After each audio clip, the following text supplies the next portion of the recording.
আচ্ছা, মাদ্রাসায় কি শেখানো হয়? আমরা বারে বারে বলছি মাদ্রাসায় কি শেখানো হয়? সেখানে বাচ্চা শিখে এসে কি করবে সমাজের? সেখান থেকে ডাক্তার বের হয় না, ইঞ্জিনিয়ার বের হয় না, মোল্লা মৌলবি বেরিয়ে আসে।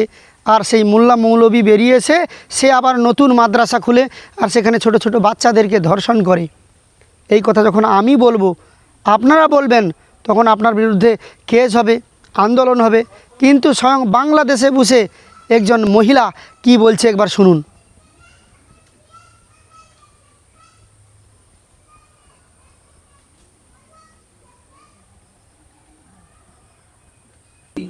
মাদ্রাসা থেকে কোনো কি ডাক্তার বেরোবে, কোনো দিন ইঞ্জিনিয়ার বেরোবে? কিছু বেরোবে না। মাদ্রাসা থেকে কতগুলো হুজুর বেরোবে যেগুলা স্লিপ প্রিন্ট করে দাঁড়ে দাঁড়ে খালি ভিক্ষা করবে আর মসজিদের ইমাম হবে। তারপর ইমাম হয়ে মসজিদের ভিতরে মেয়েদেরকে উলঙ্গ করে ওইখানে রেপ করবে, মসজিদের ভিতর দর্শন করে। এখন এ অবস্থা হচ্ছে, অথচ কারো কোনো শাস্তি হচ্ছে না।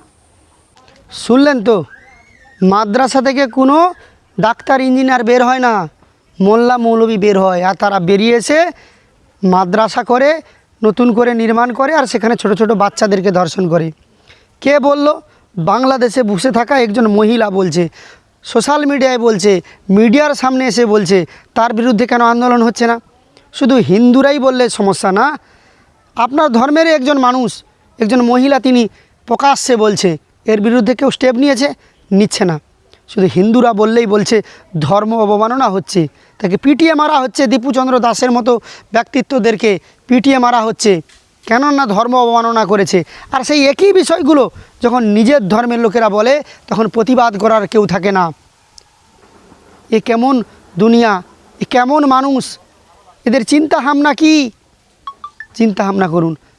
আর আমাদের সঙ্গে বলুন, জয় শ্রীরাম, ভারত মাতা কি জয়।